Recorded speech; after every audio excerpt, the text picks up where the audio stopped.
에베소 1장 13절에서 14절을 봅니다. 그분 안에서 너희도 진리의 말씀, 그 너희 구원의 복음을 듣고서 그분을 신뢰하였으니 또 너희가 그분을 믿고서 약속의 그 성령으로 인침을 받은 것이니라. 이는 값주고 사신 그 소유를 구속하기까지 우리의 유업의 보증이 되사 그의 영광을 찬양하게 하려 하심이니라 했습니다. 오후에 주제는 교회 시대 성도들의 특권입니다. 교회 시대 성도들의 특권. 교회 시대 성도들은요, 구약 시대나 대환란 기간이나 지상왕국 이 시대 성도들과는 달리 예수 그리스도의 십자가의 공로로 인해서 여러 가지 특권을 누릴 수가 있어요. 여러 가지 특권을 누릴 수가 있어요. 제가 오전 그 말씀을 전할 때도 그렇게 얘기했죠. 우리는 모든 세대 중에서도 아주 핵이에요, 핵. 그래서 우리는 이 시대에 주님이 확실하게 이제 오실 걸 믿는 사람들이에요. 예정대로 오신다면 우리는 두 번 태어나서 몸이 변화된 채 죽지 않고 그냥 들림받는다고 그렇게 말씀을 드렸어요. 바로 그런 시대에 우리가 살고 있어요. 구약시대 성도들이 상태는 어땠는가? 구약시대 성도들 상태는 구원을 이제 분명히 그 사람들이 이제 믿던 사람들이 이제 받죠. 근데 우리보다는 좀 억울한 면이 있어요. 자, 누가복음 16장 보겠습니다. 19절에서 23절을 보겠습니다. 누가복음 16장 19절에서 23절을 보겠습니다.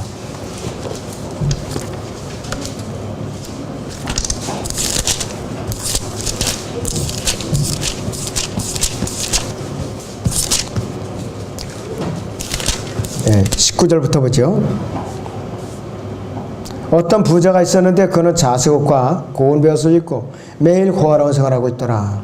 또 나사라고 하는 어떤 거지가 있었는데 온몸에 헌대가 난 채 그 부자의 문전에 누워서 부자의 식대에서 떨어진 부스러기로 배를 채우기를 바라니 심지어 개들이 와서 그의 헌대를 헐더라. 그러다가 그 거지가 죽었는데 천사들이 그를 아브라함의 품으로 옮겼고 그 부자도 죽어서 장사되었더라. 부자가 지옥에서 고통받는 중에 눈을 들어 저 멀리 아브라함을 보았더니 나사로가 그의 품에 있는지라 그랬습니다. 구약시대는 아무리 좋은 데 가고 싶어도 이 지하에 아브라함의 품으로 갈 수밖에 없었어요. 거기가 제일 좋은 장소였어요. 아브라함의 품. 그리고 또 반대편은 이 구렁이 있는 데다 끔찍한 또 지옥을 마주보고 있었어요. 그 구약 성도들이 썩 그렇게 좋은 데서 편안하게 쉬운 거 있었던 것이 아니에요. 이 지옥도 가끔 싫어도 봐줘야 되니까. 그러니까 참 아주 안타까웠지요. 그 마음이 편하지 못했다 이것이. 구약시대 성도들은 분명히 갈보리 십자가 구속사건 이전이었고 구원을 받았어도 그 혼이 몸과 혼과 영이 붙어 있었기 때문에 어떻게 되느냐, 거듭날 수도 없었고 성령에 내주할 수도 없었기 때문에 그래서 죄를 지은 사람은, 구원받지 못한 사람은 곧바로 혼이 어떻게 되느냐, 지옥으로 갔어요. 구원받은 혼은 어떻게 되느냐, 셋째 하늘로 올라갈 수 있는 것이 아니라 지하 세계에 아브라함의 품에서 이렇게 쉬고 있었을 뿐이에요. 아브라함의 품에서. 뿐만 아니라 사울과 같이 구원을 잃어버릴 수도 있었죠. 아주. 또 삼손과 같이 구원을 잃어버렸다가 이제 다시 이제 겨우 찾아가지고 부끄러운 구원을 받을 수도 있었고, 다윗과 같은 경우는 특별히 예외로 특별한 자비로 인해서 그만은 구원을 잃어버리지 않았어요. 이것이 구약시대 성도들의 상태예요. 대환란 때 성도들은 어떠냐? 요한계시록 14장을 봅니다. 9절에서 11절을 보세요. 요한계시록 14장 9절에서 11절을 봅니다.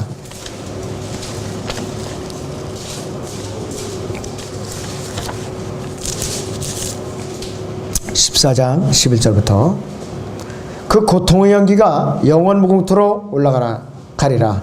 그 짐승과 그 형상에게 경배하고 그의 이름의 표를 받는 자는 누구든지 밤낮 쉼을 얻지 못하리라.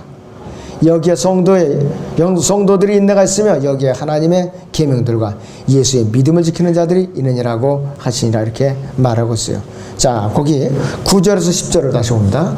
셋째 천사가 그들을 따라가며 큰 음성으로 말하기를 누구든지 그 짐승과 그 형상에게 경배하고 그의 표를 자기 입 안에 손에 받는다면 그 역시 하나님의 진노의 포도주로 마시게 되리니 그것은 그의 진노의 잔에 혼합하지 않고 부은 것이니라. 또 그 사람은 거룩한 천사들이 면전과 어린 양의 면전에서 불과 유황으로 고통을 받으리니 이렇게 말하고 있어요. 이 대환란 때 성도들은 아주 더 끔찍하네. 아주 완전히. 그 환란 성도들은 예수 그리스도의 몸인 교회가 이미 셋째 하늘로 떠나가고 이 땅에는 존재할 수가 없기 때문에 아예 구원을 받았어도 그리스도의 몸인 이 몸의 지체로서 붙어 있을 데가 없어요. 붙어 있을 데가 없다 이거예요. 그래서 성령이 내주할 수도 없고 거듭날 수도 없고 영적으로 할례받을 수도 없고 예수 그리스도의 몸도 될 수 없을 뿐만 아니라 구약 시대와 같이 혼이 몸에 붙어 있는 상태예요. 그래서 이 대환란 때는 행위로서 왜 지켜야 되느냐? 몸이 죄를 지으면 혼이 바로 이 죄를 짓기 때문에 그래서 행위구원이 따르는 거예요. 그래서 더더구나 이 원리적으로 그렇게 됐다 이것이. 그래서 예수 그리스도께서요 십자가 위에서 완성해 놓으신 일 안에서 쉬는 대신에 666표를 받지 않고 대환란을 끝까지 견뎌야 돼요. 거기다가 더해서 십계명과 안식일이고요 구약의 율법들을 입증하기 위해서 행위로서 지켜내야만 구원을 잃어버리지 않을 수가 있어요. 참 번거롭지요. 대환란 기간에 얼마나 믿음을 지키기 어려운가. 그 대환란 때 구원은 무더기로 받는다. 저는 그렇게 안 봐요. 무더기로 구원을 받을 수 없다고 봐요. 저는. 웬만한 사람들은 다 배반할 거예요. 다 표받고 편하게 살고 보자지 누가 그렇게 목이 잘려가면서 얼른 내 목 비시고 그럴 사람이 그렇게 흔하지는 않을 거라 이것이요. 그래서 대환란에 남는 사람들은 참 안 되죠. 올라가야죠. 우리가 어떻게 했든지. 그래서 이 구약 시대도 그렇고 대환란 기간도 그렇고 사람들이 어떠냐? 교회 시대 성도들보다 훨씬 못하죠. 훨씬 못하다 이것이요. 그러면 이 지상왕국 성도들은 어떠냐? 이 하늘의 왕국 천년왕국 기간에는 예수님께서 이 땅에 만왕양으로 오셔갖고 실제적으로 눈에 보이게 물리적으로 통치하시기 때문에 믿음이 더 이상 필요가 없어요. 믿음. 그 대신에 마태복음 5장에서 7장에 선포된 왕국의 헌법을 철저하게 지켜야만 구원을 받을 수가 있어요. 제일 복잡한 게 천년왕국 시대예요. 제일 복잡한 게. 예를 들면 마태복음 5장을 보겠습니다. 22절에서 24절을 보죠.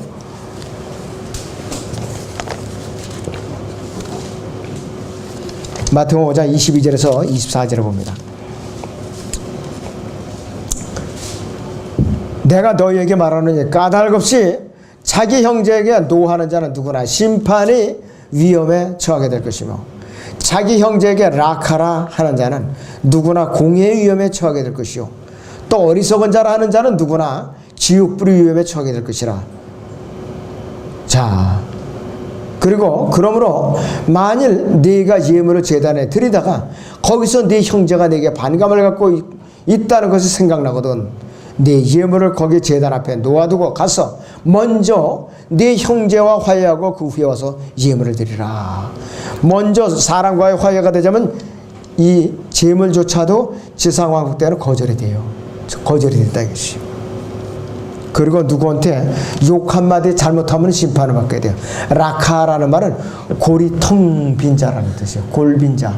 골빈 놈 그런 욕이야 이거. 얼마나 번거로우냐 이것이. 자, 이제 행위로서 어떻게 지켜내야 되느냐. 5장에 39절에서 42절을 보죠. 39절부터 보세요. 나는 너희에게 말하노니 악에 저항하지 말라. 누구든지 네 오른뺨을 때리거든 다른 쪽도 돌려더라. 오른쪽 뺨을 스컨 때리면 왼쪽 뺨도 여기도 때리시고 또 내줘야 돼요. 그 정도예요. 그리고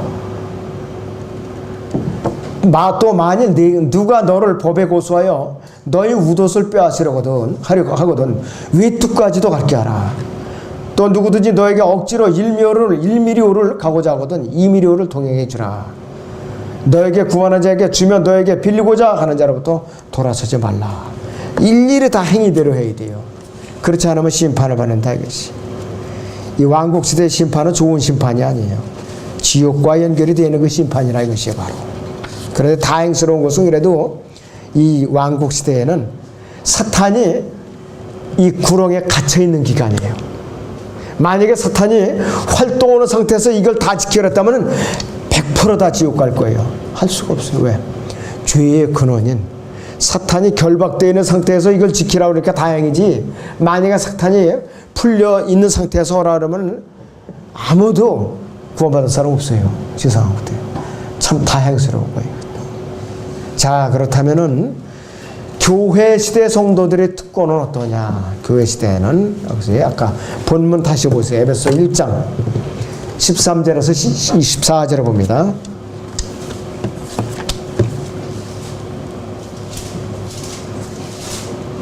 너희도 진리에 맞서고 너희 구원의 복음을 듣고서 그분을 신뢰하였으니 또 너희가 그분을 믿고서 약속의 그 성령으로 인침을 받은 것이니라. 이는 값주고 사신 그 소유를 구속하기까지 우리의 유업의 보증이 되사 그의 영광을 찬양케 하려 하심이니라. 이렇게 확증하고 있어요.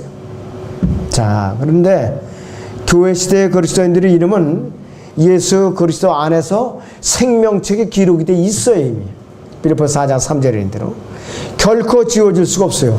예수님께서 아니 너 기분 나쁘다, 너 이제 취소할 거야 구원. 하나님께서 네 아버지 안 해. 예수님께서 너 공동상자 안 해. 풀어 다시. 이게 안 돼요. 얼마나 다양스러워요. 만약에 그것이 괘씸해서 구원을 취소를 하는 그 권한을 하나님께서 행사하신다, 우리 큰일 나는 거예요. 예레미야가 웃네. 에? 큰일 나는 거예요. 그래서 이 교회 시대에 성령으로 인침을 받은 사람들이 얼마나 복된 사람들인가, 얼마나 다양스러운가 이것이. 결코 지워질 수가 없어요. 대환란을 통과할 필요도 없고, 마태복음 5장 7장에 이 천년왕국 헌법 여기에 따라서 살아야 되는 조건에 발목길 필요도 없다 이것이. 왜? 세상을 이미 이겨놓으신, 사탄을 이미 이겨놓으신 예수 그리스도 안에 우리가 있고 우리가 또 예수 그리스도의 몸 안에 있기 때문에 그렇다 이것이에요. 얼마나 다행스러워요. 이 시대에 태어난 게 참 잘 태어난 거예요. 그런데 구원받지 못한 사람은 이 시대에 태어난 사람들이 제일 불행해요. 왜? 예수님을 거부한다는 거, 이 시대에 성령님을 거부하는 거예요. 구약에서 예수님 당시에 성령 모독죄가 뭐냐? 그 당시에 그 예수를 이제 예수님을 거부하는 건데, 이 시대는 뭐냐? 복음을 거부하는 거라 이것이요. 이 쉬운 복음 이렇게 안 받아들여요. 그래서 이 교회 시대 성도들은 예수 그리스도를 개인의 주와 구세주로 믿고 영접하는 그 순간에 하나님 하신 성령의 칼이 몸 안에 들어오셔갖고 몸과 혼과 영을 분리시키는 순간에 손으로 하지 않은 할례를 우리는 받았어요. 그 순간에 받았어요.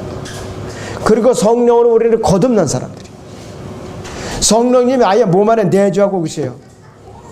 몸 안에 들어와 계셔야 해요. 골로새 1장 27절을 봅니다. 골로새 1장 27절을 보겠습니다.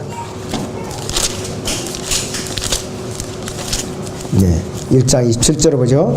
하나님께서는 이들에게 이방인들 가운데서 이 신비의 영광의 풍요함이 어떠한지를 알리고자 했으니 이 신비는 너희 안에 계신 그리스도시오고 영광의 소망이라 그랬습니다.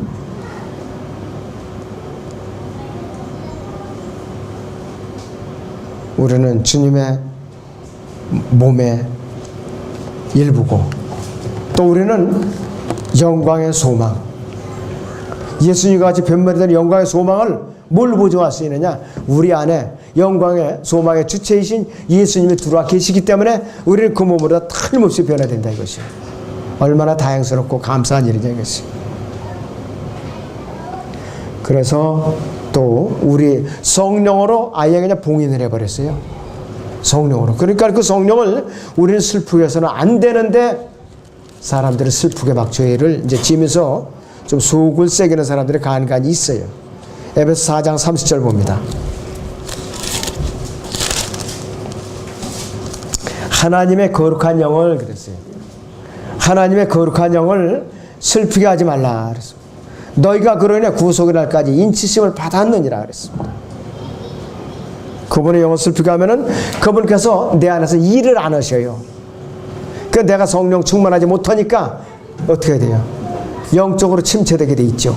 하나님과의 교제가 단절되게 돼 있다 이것이. 또 우리는 어떠한 존재냐? 혹시라도 구원이 취소될까 염려해서 아예 성령님으로 인침을 받은 존재예요. 아까 본문에 있는 대로. 또 우리는 물론 우리가 거듭나서 구원의 간증으로서 속사람을 볼 수 없으니까 물침례에 순종하지만은 어떻게 하느냐? 성령으로 우리는 침례를 받아가지고 어떻게 하느냐? 예수 그리스도의 몸에다 집어넣어요. 로마서 6장을 봅니다. 1절에서 4절을 보죠. 로마서 6장 1절에서 4절을 보겠습니다.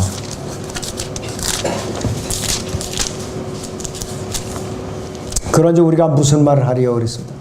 은혜가 넘치게 하려고 죄에 거하겠느냐? 결코 그럴 수 없느니라. 죄에게 죽은 우리가 어떻게 더 이상 그 가운데 살겠느냐? 예수 그리스도 안으로 침례로 우리가 그의 죽으심 안으로 침례받은 것을 알지 못하느냐? 그러므로 우리가 죽음 안으로 침례를 받아 그와 함께 장사되었으니 이는 아버지의 영광으로 인하여 그리스도께서 죽은 자들로부터 일으켜 지심과 같이 우리도 또한 생명의 새로운 가운데서 행하게 하려 함이니라 그랬습니다. 우리는 죽음과 동시에 새로운 생명을 얻은 사람들이에요. 고린도전서 12장 보세요.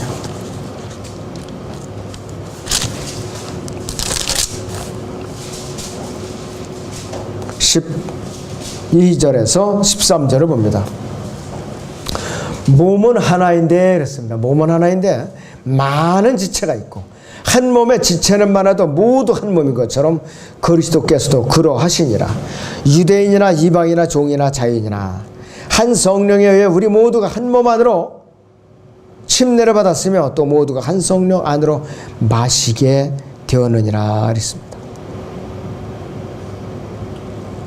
여기서 유대인들이나 이방인들이나 이렇게 이제 되겠군요.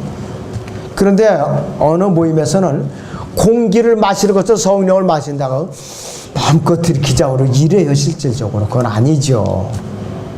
내 안에 성령님이 내주하시는 것을 의미하는 거지, 성령님은 내가 신선한 공기 그냥 마셔 들으시지 그런 거는 아닙니다. 그런 개념을 착각하시면 안 됩니다, 여러분들. 그리고 우리는 성령의 전이 된 사람들이에요. 거룩한 성령님이 머무시는 거처를 정하신 전이 되는데 그 성령 전인 그 전을 우리가 어떻게 보존을 해야 되는가? 거기 고린도전서요 3장을 보세요. 고린도전서 3장에 16절에서 17절을 보세요. 너희가 하나님의 성전인 것과 하나님의 영께서 너희 안에 거하시는 것을 알지 못하느냐? 만일 누구든지 하나님의 성전을 더럽히면 하나님의 성전은 하나님께서도 그 사람을 멸하시리라. 이는 하나님의 성전은 거룩하며 너희는 그 성전이기 때문이라고 그랬어요. 멸한다는 것은 육신의 징계가 따른다는 것이에요. 육신의 징계가.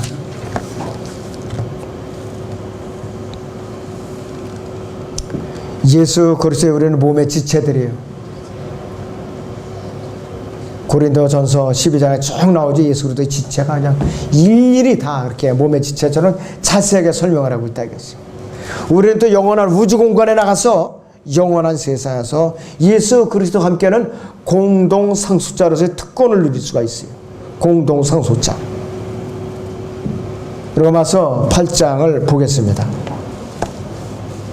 로마서 8장 14절에서 17절을 보시오. 무릇 하나님의 영으로 인도함을 받는 이들은 그랬어. 그 하나님의 아들들이니라. 너희는 다시 두려워하는 종의 영을 받지 아니하였고 양자되는 영을 받았으므로 그에 따라 우리가 아바 아버지라 부르짖느니라.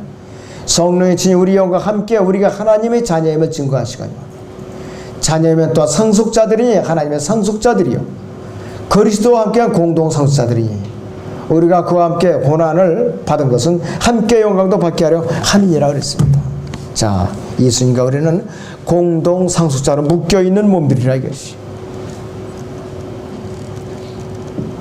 주님은 머리 되시고 우리는 그분의 몸의 지체들이라 이것이.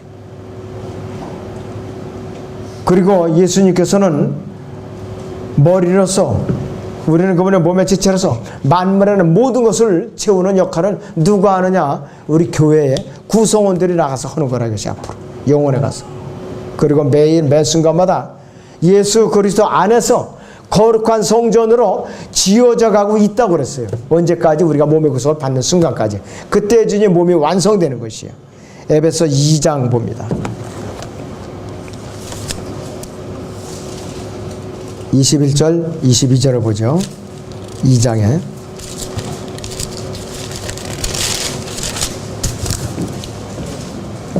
그분 안에서 건물 전체가 함께 알맞게 맞추어져 주 안에서 거룩한 성전으로 자라가며 그랬습니다. 또한 그분 안에서 너희도 성령을 통하여 하나님의 거처로 함께 지어져 가고 있는 것이니라 그랬어요. 거룩한 성전으로 자라가면서 또 거룩한 거처로서 그분의 거처로서 지어져 가고 있어요. 자라져 가고 지어져 가고 있고. 그러니까 우리가 만약에 우리 몸에 자꾸 불순물을 지니고 다닌다면은 여러분들 집에 지을 때 벽돌을 쌓아 올릴 때 이게 자꾸 부서지는 거야 이게. 그렇지 않으면 벽돌이 불순물이 들어가고 딴 거하고 색깔이 달라요 이상하게. 그건 빼버리죠. 이것은 조족공이 빼버려요. 마찬가지로 하나님께서는 그분의 몸의 지체로서 건물을 지어져 가고 있는데 자꾸 몸이 자꾸 악취가 풍기고 썩은 냄새가 나고 지 역할을 못한다 하면 어떻게 해요? 부숴가지고 다시 빚어요. 남들은 벌써 이렇게 벽돌에서 제 위치에 이제 다 쌓여갖고 자라가고 있는데 그때까지도 부숴가지고서 또 이렇게 지음을 받고 있으면 어떻게 되느냐 이것이요. 우리는 그런 대열에 속해서는 참 곤란하지요. 안 된다 이것이요. 그리고 우리는 장차 온 우주 왕이신 예수 그리스도 신랑이신 그분과 혼인식을 치르게 될 아름다운 신부로서 우리는 혼인 예약이 되는 것이 아니라 이제는 신부로서 인을 이제 쳐놓은 그런 사람들이에요. 예수님과 우리가 신부로서 혼인식을 이제 치러야 되는데 너 기분 나빠. 너하고 나 혼인식 안 치러. 예수님께서 이렇게 할 수 없어요. 왜? 하나님의 약속이기 때문에. 우리에게 또 성령으로 들어오셔서 인을 치고 오세요. 내가 너 신랑 될 거야. 이렇게 벌써 이 약속을 하고 인을 치고 계시기 때문에 취소를 할 수가 없어요. 그렇기 때문에 특권을 받은 사람들을, 이 시대에 특권을 받은 사람들은 이것이요. 요한계시록 19장을 봅니다. 7절에서 9절을 봅니다. 19장 7절에서 9절을 봅니다.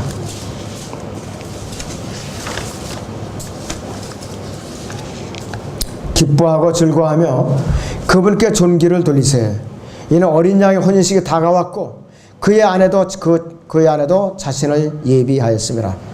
이제 그녀에게 허락하사 정결하고 흰 세마포를 입게 하셨으니 세마포는 성도들이 의라고 하더라. 그때 그가 내게 말하기를 어린 양의 혼인잔치에 초대된 그들은 복이 있다고 기록하라 하고 또 내게 말하기를 이것들은 참된 하나님의 말씀들이라고 하더라 그랬습니다. 어린 양의 신부로서 우리가 묶여있는 것도 복이 있지만은 어린 양의 혼인식에 초대된 하객들도 복이 있다고 그랬어요. 구약시대 성도들, 대환란기간의 성도들, 천년왕국시대 성도들까지, 천년왕국시대는 아니죠. 대환란기간까지. 자, 그러면은 이 사람들도 복되다고 그랬어요. 우리뿐만이 아니라.